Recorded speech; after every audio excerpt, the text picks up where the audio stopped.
अताउर रहमान और बाबू खान नाम है इनका। नए नए चतरा से नगर अध्यक्ष बने हैं। इतिहास गवाह है कि जब भी कोई नया नया नेता बना है उसका रिश्ता विवाद से जरूर जुड़ गया है, और नेताजी अताउर रहमान के साथ भी कुछ ऐसा ही हो गया। चतरा से एक ऐसी खबर सामने आ रही है जो सिर्फ एक चुनाव नहीं बल्कि पूरे लोकतंत्र की साख पर सवाल खड़ा कर रही है। झारखंड के चतरा जिले में हुए नगरपालिका चुनाव 2026 में जहां जनता ने अपने प्रतिनिधि को चुना उम्मीदों के साथ, भरोसे के साथ, लेकिन अब उसी चुनाव पर गंभीर सवाल उठने लगे हैं।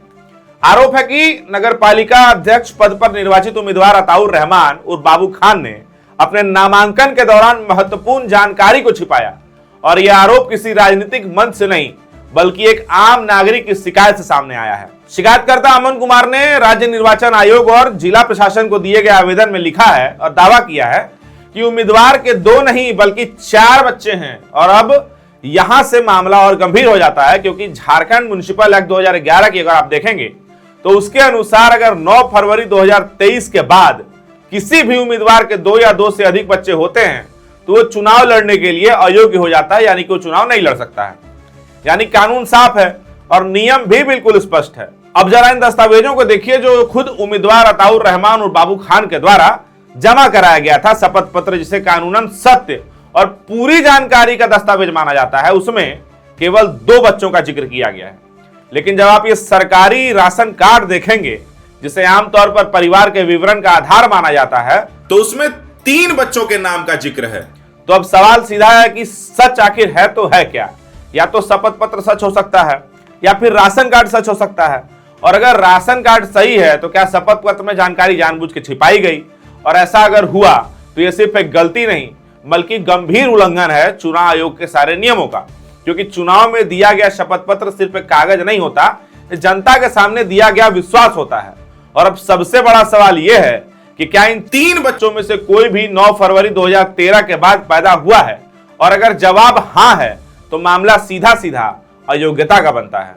और अगर जानकारी जानबूझकर छिपाई गई है तो यह न सिर्फ चुनावी नियम का उल्लंघन है बल्कि कानूनन अपराध भी है। यानी हर एंगल से, जहां से भी आप देखेंगे, यह मामला बेहद गंभीर है। इस पूरे मामले को जिस व्यक्ति यानी कि अमन कुमार ने उठाया है, हमने उनसे भी बात की।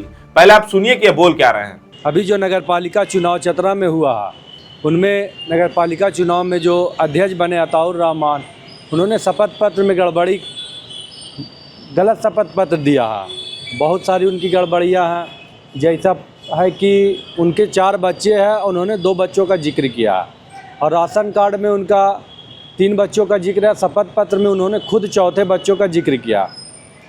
काउंटिंग से पहले, चुनाव की गिनती से पहले हमने उपायुक्त महोदया से मिलकर के उनको एक लेटर दिया था 26/2/2026 को ही, और डीसी मैडम ने बताया था कि हम इस पे कार्रवाई कर रहे हैं, देख रहे हैं क्या होता है।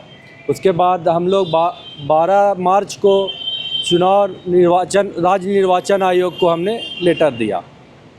उन्होंने भी बताया कि हम इस पे लगे हुए हैं, क्या हो सकता है इसमें हम कार्रवाई करेंगे, लेकिन अभी तक किसी प्रकार का पॉजिटिव रिजल्ट नहीं आया अपने पक्ष में। उन्होंने पूरी तरीके से गलत शपथ पत्र का जिक्र किया है, और साक्ष्य हमारे पास फुल एविडेंस के साथ हमने डीसी मैडम को भी दिया और राज्य निर्वाचन आयुक्त को भी हमने दिया है। तो ये अमन कुमार थे। और अब सवाल एक उम्मीदवार का सिर्फ नहीं है, सवाल है उस जनता के दिए गए वोट का कि क्या उन्हें पूरी सच्चाई बताई गई थी, और सवाल ये भी कि क्या उनका भरोसा सही जगह पर गया है। और अब निगाहें टिकी हुई हैं राज्य निर्वाचन आयोग पर और चतरा जिला प्रशासन पर भी कि क्या इस मामले की निष्पक्ष जांच होगी। हमने इस बारे में अताउर रहमान और बाबू खान से बातचीत करने की कोशिश की। उन्होंने कहा कि हमारा जो भी जवाब होगा हम कानूनन उसका जवाब दे देंगे, आपको बताना हम जरूरी नहीं समझते हैं। पर जनता पूछ रही है अताउर साहब कि अगर ये सारे के सारे आरोप अगर आप पे लगे हुए सिद्ध हो गए, साबित हो गए, अगर इनमें सच्चाई पाई गई, तो क्या कार्रवाई आप पर होनी चाहिए इस जानकारी को छिपाने के लिए। बाकी जाते जाते एक और जानकारी आपको हम दिए जाते हैं कि ऐसा गलत जानकारी देकर चुनाव लड़ने वाले आरोपों का जो ताज है वो सिर्फ अताउर रहमान और बाबू खान ने ही नहीं पहना है, बल्कि कई और ऐसे नाम हैं जिन पर आरोप लगे हैं कि वो पहले मुखिया थे और 2015 के उनके हलफनामे में, यानी कि मुखिया चुनाव के हलफनामे में कुछ और जानकारी है, और 2026 में जब वो नगर का चुनाव लड़े हैं तो उनके हलफनामे में कुछ और जानकारी है। फिलहाल कमेंट में आपकी इस पूरी खबर को लेकर के प्रतिक्रिया चाहेंगे कि अताउर रहमान वाली चतरा जिले की इस खबर पर आपकी क्या प्रतिक्रिया है और आप इस बारे में क्या सोचते हैं। जोहार।